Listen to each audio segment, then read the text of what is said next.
Hello, y'all. Real quick, I wanted to get this down. Just this morning, I was taking my husband for a CT scan of the kidneys, and I recorded talking about fear and worry.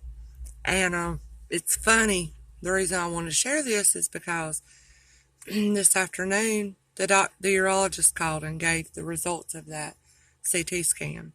And it wasn't great news. It was that he's got a large stone that is right about to block the tube right there in the kidney, and he's going to have some emergency surgery, remove that, get a stent, and all that kind of stuff. And we know what's going to happen as far as the procedure goes because my husband's already had this done once just a few months ago. They're going to be looking in to see if medications are causing all these kidney stones in such a short amount of time or what. But the thing I wanted to share is that as soon as I heard that news, the temptation to worry came on me, just like it would any normal human being. You know, that's why I wanted to share this. The video I shared earlier, and the name of it is Worry and Fear, I think. In case anybody watched it, I want you to know, I'm just human. I'm just a regular person that's walking with the Lord day by day through real life situations. And I'm just sharing how the Lord is real to me through that.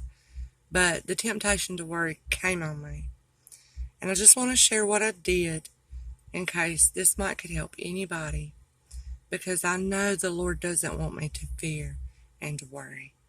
And so I just said, Father, the temptation to worry came on me. And I'm just asking you to help me with that. I had to remind myself and think on what I do know of the Lord. What I've learned, I'm getting choked up, of his ways. I had to remember, I reminded myself, I said, Lord, you are in control. This did not surprise you. I remembered that, I remembered that he hears me when I call to him. So I know that when I called out to him for help so that I would not worry, I know that he heard me, and I know that he will help me. He will help me not to worry. I trust him. That's why I'm saying worry and fear is directly related to your trust in him. So that's just where I'll leave it at. I mean, I trust that the Lord will help me not to fear and worry through this, to be there, to go with the flow, to help my husband, as he will need help. He won't be able to do much. He's going to be very, very sore. And I really needed to, that's a big thing. The Lord is teaching me more and more about loving others. And, through this, I have an opportunity to love my husband selflessly.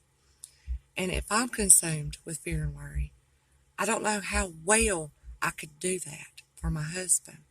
How I could love him, take care of him, think about him first, because I know that I'm sure if the temptation came to me to worry because of this kidney stuff, then I'm sure it's come on my husband. And that's what I was able to do. Go to the Lord, ask him to help me with this temptation to fear and worry, so then I could get my mind on praying for my husband.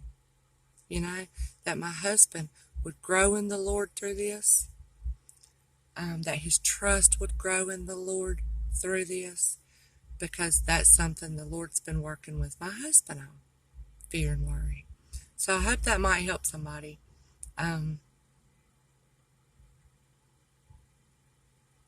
It's just amazing, this life of the Lord. It's not any easier as far as the world goes and the trials and tribulations that I face. what's easy is His yoke and His burden. He makes it worth enduring. He gives me peace in the midst of these hard times. That's what He does for me. And I get to know Him more through it, which is the goal. This is eternal life, to know Him. It says in John, maybe 1 John, I can't remember. You can always look it up. So I'm going to cut this off. And, if that's something that is coming on your heart more and more, that the Lord is showing you, that there's fear and worry in your heart, then just turn to Him. Acknowledge it. Ask Him for help. He is faithful. He's faithful to His word. He will be faithful to you, just like He's been faithful to me. So I hope that can help somebody. I'll talk to y'all later. Bye.